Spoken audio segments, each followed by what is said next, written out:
Welcome to the physics class. आज के video का टॉपिक है आरटीएम नागपुर यूनिवर्सिटी के तहत BSc first year semester 2 physics paper 2 unit 2 astrophysics के ऊपर एमसीक्यूज और उसके आंसर्स देखेंगे। यूनिवर्सिटी के तरफ से समर एग्जाम रिलेटेड इंस्ट्रक्शन है, जो कि समर एग्जाम होने वाली है वो offline multiple choice question base होगी। एग्जाम जो भी होगी वो होम सेंटर में ही होगी, यानी कि स्टूडेंट के अपने कॉलेज में होगी। क्वेश्चन पेपर जो होगा उसमें टोटल 25 क्वेश्चन होंगे, उसमें से कोई भी 40 क्वेश्चन आपको सॉल्व करने होंगे। हर एक क्वेश्चन 2 मार्क के लिए पूछा जाएगा। एग्जाम का टाइम ड्यूरेशन 90 मिनट या फिर 1.5 घंटे का होगा। और जिस भी क्वेश्चन के जो भी ऑप्शन दी गई है उसमें जो भी करेक्ट ऑप्शन होगा उस ऑप्शन के सामने आपको राइट चेक मार्क करना होगा। Question 1, which of the following type of galaxy is our Milky Way? Option A spiral, option B irregular, option C elliptical, option D none of above. Correct answer is option A spiral. तो generally जो भी galaxies होते हैं तो वो 3 type के होते हैं। एक तो होती है स्पाइरल्स, जो कि आप देख पा रहे हो, जो फर्स्ट जो ऊपर वाली जो फिगर है उसमें एक स्पाइरल गैलेक्सी दिख रही है। तो हमारे गैलेक्सी का नाम भी मिल्की वे है और वो स्पाइरल कैटेगरी में आते हैं। उसके बाद में है एकदम रेड कलर में जो कि इलिप्टिकल है, उसका शेप इलिप्टिकल है। और उसके सामने है जिसमें कोई शेप नहीं होता, यानी कि वो ना स्पाइरल है ना इलिप्टिकल है। तो ऐसे गैलेक्सीज को इर्रेगुलर गैलेक्सीज कहा जाता है। यूनिवर्स में 75% स्पाइरल गैलेक्सीज है, उसमें 20% इलिप्टिकल गैलेक्सीज है और 5% रिमेनिंग इर्रेगुलर गैलेक्सीज है। Question 2, A system of millions and millions of galaxies are called. Option A solar system, option B universe, option C space, option D constellations. Correct answer is option B universe. Universe जो होता है हमारा, तो उसमें बहुत ज़्यादा galaxies होते हैं, यानी कि मिलियंस ऑफ मिलियंस इतने ज़्यादा गैलेक्सीज होते हैं। तो correct answer is universe. Question 3, which one of the following is correct Great Bear is? Option A galaxy, option B black hole, option C nebula, option D constellations. Correct answer is option D constellations. Actually constellations क्या होता है? तो ये group of stars होता है, यानी कि अगर हम आकाश में देखेंगे तो हमें बहुत सारे स्टार्स दिखेंगे, लेकिन ऐसे कुछ ब्राइट स्टार्स होते हैं जो कि एक पैटर्न बनाती है। यहाँ पर जो ग्रेट बियर है तो ये तारों का झुंड है जो ग्रेट बियर जैसा दिखता है। अगर हम उससे उसका पैटर्न ड्रॉ करेंगे, हर एक स्टार को हम दूसरे स्टार से लाइन से कनेक्ट कर देंगे तो उसका जो शेप होगा तो वो बियर जैसा दिखता है, इसलिए उसे ग्रेट बियर कहा जाता है। Question 4, A black hole is option A star with no atmosphere, option B pulsating star, option C star with a low temperature, option D contracted star with a intense gravity. Correct answer is option D contracted star with a intense gravity. तो जो भी black holes होते हैं actually, तो इनका जो gravity होती है तो इतनी ज़्यादा होती है, जैसे कि हमने रिलेटिविटी में आइंस्टाइन ने बताया कि जो भी स्पेस टाइम कर्व होता है तो इतना ज़्यादा मुड़ जाता है कि उसके कारण लाइट भी ब्लैक होल से निकल नहीं पाती, इसलिए ब्लैक होल हमें ब्लैक दिखता है। यहाँ पर इवोल्यूशन ऑफ स्टार है जो बताता है कि ब्लैक होल कैसे बनता है। तो सबसे पहले क्या होता है कि एक जो नेबुला होता है, ठीक है, नेबुला में क्या होता है कि जब भी स्टार बर्स्ट होता है या एक्सप्लोड हो जाता है या डाई हो जाता है तो उसका जो रिमेनिंग पार्ट है या उसके जो डस्ट पार्टिकल्स है या उसका जो मलबा है तो उसी में नया स्टार जन्म लेता है। तो अगर स्टार का साइज छोटा है, यानी कि हमारा सन छोटा स्टार है, ठीक है, अगर हमारे सोलर सिस्टम के मास से 20 गुना अगर ज्यादा मास होगा किसी स्टार का तो उसे लार्ज स्टार कहेंगे। तो हमारा सन स्मॉल स्टार में गिना जाता है। तो क्या होता है कि जब भी स्टार बनता है तो स्टार एक्चुअली कैसे बनता है? तो जब उसमें बहुत सारा हाइड्रोजन गैस होता है, ठीक है, तो क्या होता है कि ग्रेविटी की वजह से उसका मास कॉन्ट्रैक्ट हो जाता है। कॉन्ट्रैक्ट होने से क्या होता है कि अंदर का जो प्रेशर है वो बढ़ता है, उसके कारण टेम्परेचर भी बढ़ता है। तो उस टेम्परेचर अटेन होने के बाद में बहुत ज़्यादा टेम्परेचर है कि million degree Celsius temperature attain होने के बाद में न्यूक्लियर फ्यूजन जो होता है वो स्टार्ट हो जाता है। न्यूक्लियर फ्यूजन होने से क्या होता है कि हीट और प्रेशर बाहर की तरफ फ्लो होता है, जिसके कारण क्या होता है कि वो ग्रेविटी से ज्यादा हो जाता है, ग्रेविटेशनल फोर्स से ज्यादा होता है। तो जो आपका स्टार होता है वो फैलता जाता है, बड़ा बड़ा हो जाता है, उसे हम रेड जायंट कहते हैं। अब क्या होता है कि जब न्यूक्लियर फ्यूल खत्म हो जाता है, यानी कि न्यूक्लियर फ्यूजन खत्म हो जाता है, तो उस टाइम पे फिर से ग्रेविटी डोमिनेट हो जाती है और उस स्टार को कॉन्ट्रैक्ट करती जाती है, कॉम्पैक्ट करती जाती है। उसके बाद में क्या होता है कि वो जो स्टार होता है वो बस्ट हो जाता है, ठीक है। उसे हम क्या कहते हैं? नेबुला कहते हैं, प्लैनेटरी नेबुला कहते हैं। और इस नेबुला में क्या होता है कि जो भी ग्रेविटेशनल फोर्स और इंटरनल प्रेशर जो होता है तो दोनों बैलेंस होते हैं, उसके बाद में वो व्हाइट ड्वार्फ बनाता है। ड्वार्फ का मतलब होता है कि छोटा स्टार। अगर सपोज मान लो कि कोई स्टार है जिसका वेट हमारे सन से या सोलर सिस्टम से 10 या 20 गुना ज्यादा है, तो वो रेड सुपर जायंट बनाएगा। अब रेड सुपर जायंट जब उसमें भी फ्यूल खत्म हो जाएगा तो वो फिर उसमें जो ग्रेविटेशनल फोर्स है तो वो बहुत बढ़ जाएगा, उसे कॉन्ट्रैक्ट करेगा। कॉन्ट्रैक्ट करने के बाद में विद इन सेकंड वो बस्ट हो जाएगा। बस्ट होने के बाद में वो सुपरनोवा बनाएगा। सुपरनोवा में क्या, सुपरनोवा बनने के बाद में क्या होगा, वहां पे दो ऑप्शन होंगे। एक तो वो जो स्टार है वो तो न्यूट्रॉन स्टार बनेगा या फिर ब्लैक होल बनेगा।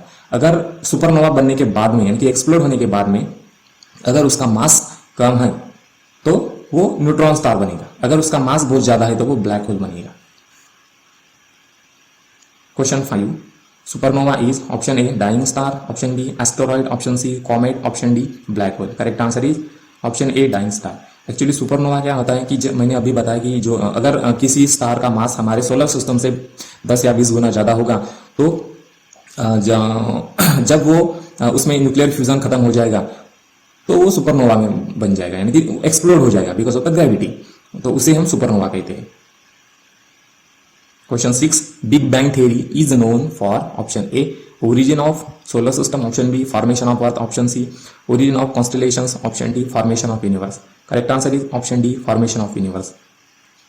तो यहाँ पर बिग बैंग थ्योरी का एक टाइम वाइज चार्ट है जो कि हमें क्या बताता है कि सबसे पहले क्या था कि जब भी कुछ भी नहीं था तो एक जो भी मास था तो एक सिंगुलरिटी में था। सिंगुलरिटी का मतलब एक पॉइंट पे कॉन्सेंट्रेटेड था। तो विद इन तो अचानक क्या हुआ कि एक एक्सप्लोड हुआ बहुत ज्यादा, जिसे हम बिग बैंग कहते हैं, बहुत बड़ा एक्सप्लोड हुआ। और जब एक्सप्लोड हुआ तो वहां पे उसका टेम्परेचर बहुत ज्यादा था, यानी कि 10⁻27 डिग्री सेल्सियस इतना ज्यादा था। उसके बाद में क्या हुआ कि 3 मिनट के बाद में उसका टेम्परेचर 10⁸ डिग्री सेल्सियस आ गया। तो टाइम के साथ में उसका टेम्परेचर फिर कम होते होते हुए अभी फिलहाल जो भी स्पेस का टेम्परेचर है वो -270 डिग्री सेल्सियस है, और ये टेम्परेचर फिर से कम कम होता जा रहा है। तो जब एक्सप्लोड हुआ तो एटम्स बने, उसके बाद में मॉलिक्यूल्स बने, स्टार्स बने, गैलेक्सीज बने, और फिर हमारा जो ह्यूमन लाइफ है वो इवॉल्व हुई। इसे बिग बैंग थ्योरी कहते हैं। Question 7, which one of the following element occurs most abundantly in our universe. Option A helium, option B hydrogen, option C carbon, option D oxygen. Correct answer is option B hydrogen. तो हमारे जो universe है उसमें सबसे ज्यादा hydrogen ही available है, क्योंकि जो भी स्टार्स होते हैं तो वो सब स्टार्स हाइड्रोजन से बने हुए होते हैं और उनमें हाइड्रोजन का ही फ्यूजन होता है। जब दो हाइड्रोजन बनते हैं तो एक हीलियम एटम बनाते हैं। तो और इस न्यूक्लियर रिएक्शन में बहुत सारी एनर्जी इमिट आउट होती है। Question 8, the stellar and solar source of energy is. Option A nuclear fusion, option B nuclear fusion, option C solar energy, option D gravitation force. Correct answer is option B nuclear fusion. जैसे कि मैंने बताया जो भी stars होते हैं या जो भी गैलेक्सीज है तो उसमें जो भी लाइट या रेडिएशन आता है या जो भी लाइट है तो वो न्यूक्लियर फ्यूजन की वजह से आता है। तो न्यूक्लियर फ्यूजन क्या होता है एक्चुअली, ये जब दो हाइड्रोजन कंबाइन होते हैं या फिर ड्यूटेरियम और ट्रिटियम कंबाइन होते हैं तो वो एक हीलियम बनाते हैं। इस प्रोसेस में बहुत सारी एनर्जी निकल जाती है, इमिट आउट होती है। उसी को हम लाइट या रेडिएशन कहते हैं, जो कि हमें सन से मिलता है या किसी और स्टार से मिलता है। Question 9, who had proved first that our earth and another planet are revolving? Option A Isaac Newton, option B Galileo Galilei, option C Johannes Kepler, option D Nicholas Copernicus। Correct answer is option D Nicholas Copernicus. तो Nicholas Copernicus ही पहले वो आदमी थे कि जिन्होंने ये बताया कि हमारी जो सोलर सिस्टम है ये हेलियोसेंट्रिक है। इसका मतलब क्या है कि जो हमारा सन है वो पहले क्या कहा जाता था कि अर्थ जो है वो सेंटर पे है और सन के अलावा बाकी जितने भी प्लैनेट्स है वो रिवॉल्व करते रहते हैं अर्थ की सराउंडिंग में। लेकिन कोपरनिकस ने क्या बताया कि जो सन है वो सेंटर में होता है और हमारे अर्थ के अलावा जितने भी प्लैनेट्स है वो सन के सराउंडिंग में रिवॉल्व होते हैं, ऐसे कोपरनिकस ने बताया। Question 10, the orbits of planets around the sun और satellites around the earth can be. Option A circular and parabolic, option B elliptical and hyperbolic, option C circular and hyperbolic, option D circular and elliptical. Correct answer is option D circular and elliptical. तो जो भी planets के orbits होते हैं about सन, तो जो भी नजदीक के प्लैनेट्स होंगे यानी कि जैसे मर्क्यूरी है, वेनस है, तो उनका जो ऑर्बिट होगा सन के सराउंडिंग में तो वो सर्कुलर ही हमें दिखाई देता है और सर्कुलर ही होता है। लेकिन जैसे जैसे हम सन से दूर जाएंगे तो उनका जो ऑर्बिट है वो इलिप्टिकल होता जाएगा। और जैसे नेपच्यून है अर्थ है, नेपच्यून है, तो या सैटर्न या जुपिटर, इनके जो प्लैनेट्स के जो ऑर्बिट्स होते हैं तो वो इलिप्टिकल होते हैं। Question 11, which date is the earth in perihelion? Option A January 3, option B June 21, option C July 4, option D December 22। Correct answer is option A January 3। तो पेरीहेलियन का मतलब क्या होता है कि जब भी कोई प्लैनेट सन के नजदीक होता है, जब वो उसके सराउंडिंग में रिवॉल्व करता है, तो जब भी वो कोई भी प्लैनेट सन के नजदीक आता है तो उसे पेरीहेलियन पॉइंट कहा जाता है। और जब सन के दूर जाते हैं, सबसे अपर मोस्ट हाईएस्ट डिस्टेंस पे जाते हैं, तो उसे अपेहिलियन कहा जाता है। उसी तरह से जो भी हमारी अर्थ होती है तो वो जनवरी में यानी कि 3 जनवरी में सन के नजदीक आती है और 21 जून को सन से सबसे दूर होती है। Question 12, the period of one revolution of sun around the centre of galaxy is called? Option A astronomical year, option B cosmic year, option C parsec, option D light year. Correct answer is option B cosmic year. तो cosmic year का मतलब क्या होता है कि जैसे कि हमारी गैलेक्सी है मिल्की वे, इसमें हमारा सोलर सिस्टम है, ठीक है, तो जो भी हमारा सन है या सोलर सिस्टम है तो वो 20,000 लाइट ईयर दूर है सेंटर में से, हमारे गैलेक्सी के सेंटर में से। तो हमारा जो सन होता है, जैसे कि हमारी गैलेक्सी स्पाइरल गैलेक्सी है तो वो घूमते रहती है अबाउट इट्स सेंटर। तो सन भी होता है तो वो भी सेंटर के अबाउट घूमते रहता है, तो उसे एक चक्कर लगाने के लिए एक कॉस्मिक ईयर लगता है। उसके बाद में जो भी हमने पढ़े थे कि जो एस्ट्रोनॉमिकल यूनिट होता है, तो सन से अर्थ तक का जो डिस्टेंस है वो एस्ट्रोनॉमिकल यूनिट है। उसके बाद में सन हमारे अर्थ से मून तक का लूनार डिस्टेंस है। और लाइट को एक साल में जितना डिस्टेंस वो ट्रैवल करती है उसे 1 लाइट ईयर कहा जाता है। पार्सेक का मतलब होता है कि जो हमारा सन और अर्थ का जो सपोज मान लो एक कोई स्टार है, वहां से अर्थ की तरफ एक लाइन हमने ज्वाइन कर दिया और सन की तरफ एक लाइन ज्वाइन कर दिया, ठीक है। अगर वहां पे जो एंगल बनाएगा, अगर वो 1 आर्क सेकंड है तो उसे 1 पार्सेक कहा जाता है। तो ये स्टार्स को नापने का एक डिस्टेंस है, यानी कि एक यूनिट है, sorry. Question 13, which one of the following planet is also called morning star और evening star? Option A Mercury, option B Mars, option C Venus, option D Saturn. Correct answer is option C Venus. Venus शुक्र तारा जो कि सुबह में अगर आप एकदम अर्ली मॉर्निंग जाग जाओगे तो आपको वीनस दिखाएगा। ये पूरब की तरफ दिखता है मॉर्निंग में अगर देखो तो, और ये ब्राइटेस्ट स्टार है स्काई में अगर आप देखोगे तो। उसी तरह शाम के टाइम में भी आपको वीनस पश्चिम की तरफ दिखेगा, तो इसलिए इसे मॉर्निंग और इवनिंग स्टार कहा जाता है। Question 14, which one of the following planets takes the same number of day for revolution and rotation? Correct answer is option A Mercury, option B Mars, option C Venus, option D Jupiter. Correct answer is option A Mercury. तो Mercury हमारे solar system का first planet है जो कि सन के बहुत ज्यादा close है। तो जब भी मर्क्यूरी रोटेट होता है और रिवॉल्व होता है साथ साथ सन के सराउंडिंग में, तो दोनों का जो टाइम पीरियड होता है तो वो एक ही होता है, सेम ही होता है। इस डायग्राम में आप देख सकते हैं। Question 15, which of the following planet is the brightest shows phases like a moon and also known as Earth twin? तो यहाँ पे 3 क्वेश्चन है। एक तो ब्राइटेस्ट प्लैनेट और जो कि मून जैसे फेजेस बताता है, और earth twin. Option A Mercury, option B Mars, option C Venus, option D Jupiter. Correct answer is option C Venus. तो वीनस हमारे सोलर सिस्टम का 2nd नंबर का प्लैनेट है, जो कि जिसका डेंसिटी, जिसका रेडियस और उसका मास हमारे अर्थ के बराबर है, ठीक है। और इसलिए उसे अर्थ का ट्विन कहा जाता है, यानी कि उसका जुड़वा कहा जाता है, ट्विन सिस्टर यानी कि जुड़वी बहन कहा जाता है, ठीक है। और हमारा जो वीनस है ये सबसे ब्राइटेस्ट प्लैनेट है हमारे सोलर सिस्टम में, क्योंकि गैस का बना हुआ होता है, तो इसलिए मैक्सिमम जो लाइट होता है वो रिफ्लेक्ट कर देता है उसके आउटर एटमोस्फियर से, इसलिए ये ब्राइटेस्ट है। और ये जो चांद की तरह फेजेस दिखाता है, यानी कि अगर आप ये डायग्राम में देख पा रहे होंगे तो जैसे जैसे डे बाय डे इसकी जो फेजेस होते हैं वो चांद जैसे फेजेस दिखाता है। Question 16, the planet with the maximum number of satellite is? Option A Saturn, option B Mars, option C Earth, option D Jupiter. Correct answer is option A Saturn. तो प्लैनेट्स जो satellites होते हैं, तो actually ये natural satellites क्या होते हैं कि ये भी सेलेस्टियल बॉडीज होते हैं जो कि सन के सराउंडिंग में रोटेट करने के बजाय ये प्लैनेट्स के सराउंडिंग में रोटेट करते हैं। जैसे कि हमारे अर्थ को एक नेचुरल सैटेलाइट है जिसे हम मून कहते हैं, उसी तरह से हमारे सोलर सिस्टम में जितने भी प्लैनेट्स है, किसी को मून से किसी को मून्स नहीं है। तो सबसे ज्यादा मून्स सैटर्न को है, यानी कि शनि ग्रह को है। तो उसके टोटल जो मून्स है वो 83 के आसपास है।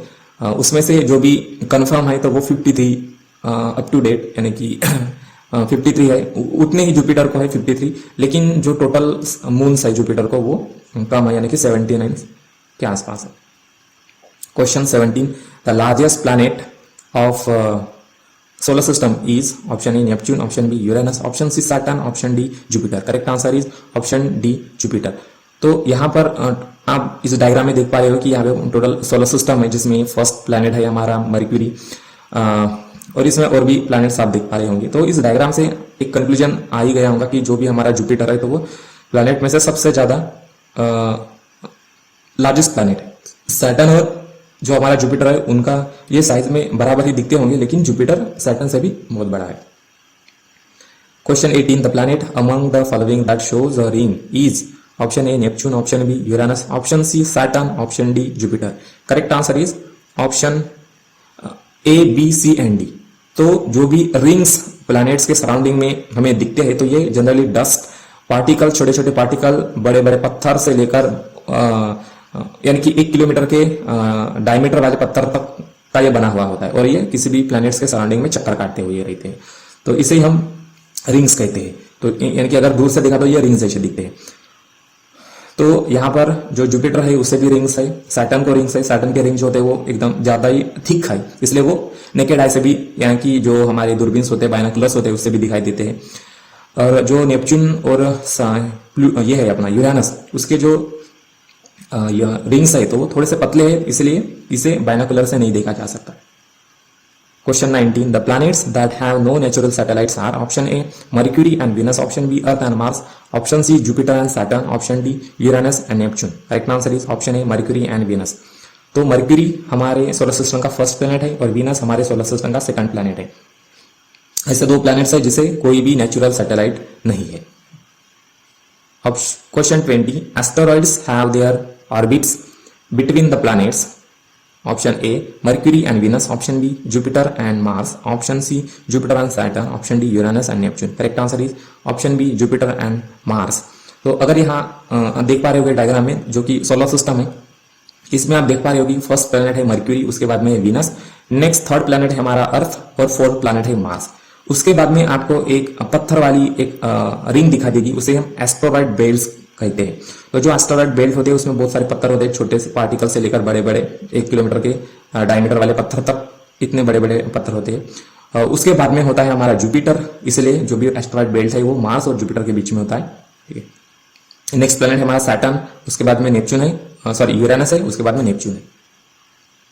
Question 21, the 4 largest planets of the solar system in descending order are option A Saturn, Uranus, Jupiter, Neptune, option B Jupiter, Uranus, Saturn, Neptune, option C Jupiter, Neptune, Saturn, Uranus, option D Jupiter, Saturn, Uranus and Neptune. Correct answer is option D Jupiter, Saturn, Uranus, Neptune. यहाँ पर जो हमारे solar system के पूरे planets यहाँ पे आप दिख पा रहे होंगे, तो उसके कंपेयर में आप देख सकते हो कि जो हमारा अर्थ है तो वो जुपिटर, सैटर्न, यूरेनस और नेपच्यून के कंपेयर में कितना छोटा है।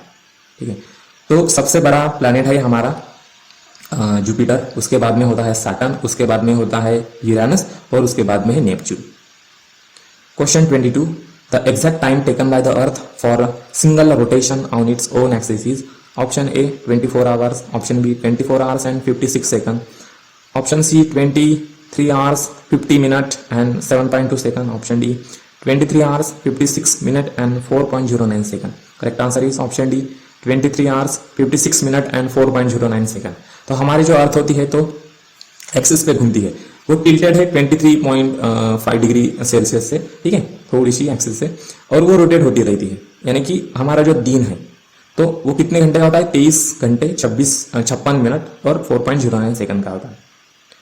Question 23, Halley's comet appear once in a period of option A 56 year, option B 66 year, option C 76 year, option D 86 year. Correct answer is option C 76 year.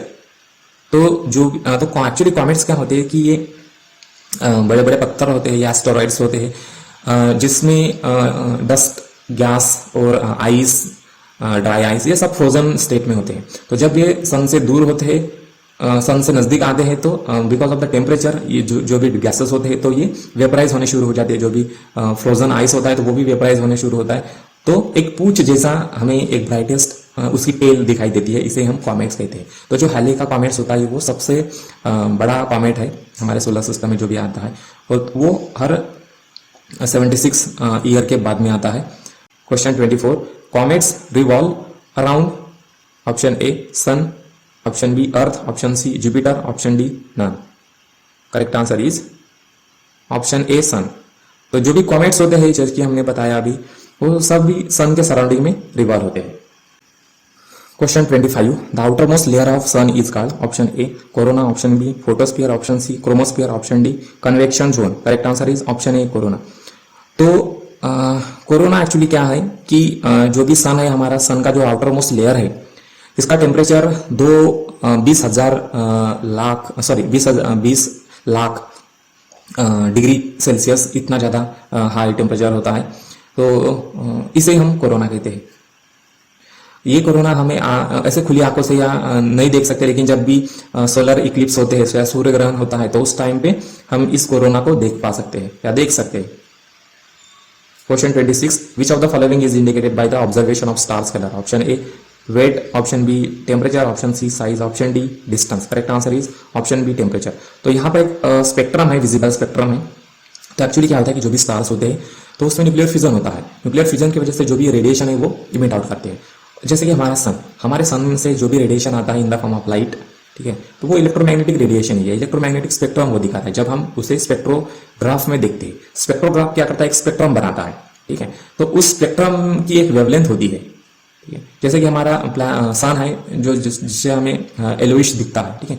तो इसका जो wavelength होगी, उस कलर की जो वेवलेंथ होगी, तो उस वेवलेंथ से हम by using Wien's displacement law lambda maximum is equal to B upon T, T का मतलब टेम्परेचर, तो इस फार्मूले से हम किसी भी स्टार का जो टेम्परेचर होता है वो हम कैलकुलेट कर सकते हैं। Question 27, the surface temperature of the sun is, option A 24,000 degree Celsius, option B 18,000 degree Celsius, option C 12,000 degree Celsius, option D 6,000 degree Celsius. Correct answer is option D 6,000 degree Celsius, यानी कि 6000 degree Celsius. तो यहाँ पर आप देख पा रहे हो कि जो भी हमारा सन है, सन का जो इंटरनल पार्ट है उसे कोर कहा जाता है, और उसके बाद में होता है एक रेडिएटिव जोन ज़्यादा ठीक होता है, और ये जो हमारा कोर होता है उसी में ही न्यूक्लियर फ्यूजन एक्चुअली होता है, इसी में ही रेडिएशन बनता है, इसी में हीट बनती है। उस कोर के सराउंडिंग में जो होता है वो रेडिएटिव जोन है। रेडिएटिव जोन की एक लेयर होती है और वो ठीक होती है। रेडिएटिव जोन का जो टेम्परेचर होता है वो कम होता है, इसलिए कोर से रेडिएटिव जोन की तरफ हीट फ्लो होती है, और ये रेडिएटिव जोन जो होता है वो इंसुलेटर जैसा काम करता है, यानी कि कोर का जो टेम्परेचर है वो मेंटेन करता है। उसके बाद में होता है convection zone. Convection zone radiative zone के ऊपर में होता है, ये बहुत पतला होता है और इसका टेम्परेचर रेडिएटिव जोन से भी कम होता है, इसलिए जो भी हीट है वो रेडिएटिव जोन से कन्वेक्शन जोन में आती है। इस कन्वेक्शन जोन के बाद में होता है एक फोटोस्फीयर। फोटोस्फीयर क्या होता है कि ये बहुत ज़्यादा थिक लेयर होता है, जिसमें बहुत सारे आयनाइज गैसेस होते हैं, और ये फोटोस्फीयर ही होता है जो हम किसी भी बायनोकुलर या किसी भी दूरबीन से हम देख पा सकते हैं। फोटोस्फीयर के बाद में होता है क्रोमोस्फीयर। क्रोमोस्फीयर की जो थिकनेस होती है तो वो बहुत ज़्यादा वो पतला होता है, इसलिए इससे आर पार हम फोटोस्फीयर को देख पा सकते हैं, इसी को देख पा सकते हैं। उसके बाद में क्रोमोस्फीयर के बाद में होता है कोरोना। कोरोना एक आउटरमोस्ट लेयर है जिसका टेम्परेचर जैसे कि हमने बताया कि 2 लाख डिग्री सेल्सियस इतना ज़्यादा होता है, वो तो ठीक है। Question 28, a star radiate its maximum energy of wavelength lambda is equal to 2 into 10⁴ angstrom minute. Calculate its the surface temperature. Option A 150 kelvin, option B 4 times 0 kelvin, option C 1500 kelvin, option D 1500 kelvin. Correct answer is option D 1500 kelvin, यानी कि 1500 kelvin degree Celsius. इस numerical को solve करने के लिए हम क्या लेंगे, विन्स डिस्प्लेसमेंट लॉ यूज करेंगे। इसमें जो भी बी होता है यानी कि विन्स कांस्टेंट जिसकी वैल्यू है 3 × 10⁻³ मीटर केल्विन, वेवलेंथ लैम्बडा से डिनोट किया है। यहाँ पे वेवलेंथ है 20,000 एंगस्ट्रॉम मिनट, जिसे हम मीटर में कन्वर्ट कर देंगे तो होगा 2 × 10⁻6 मीटर। एक एंगस्ट्रॉम यानी 10⁻10 मीटर होता है, तो इससे हमने कन्वर्ट कर लिया मीटर में। फ्रॉम विन्स डिस्प्लेसमेंट लॉ क्या है, lambda maximum is equal to B upon capital T. अब यहाँ पर हमें टेम्परेचर निकालना है तो T is equal to B upon lambda M होगा। इस फार्मूले में हम वैल्यूज विंस कांस्टेंट और वेवलेंथ की वैल्यूज पुट कर देंगे। इसे सॉल्व कर देंगे तो हमें फाइनल टेम्परेचर मिलेगा किसी भी स्टार का, तो वो है 1500 kelvin degree Celsius. Thank you.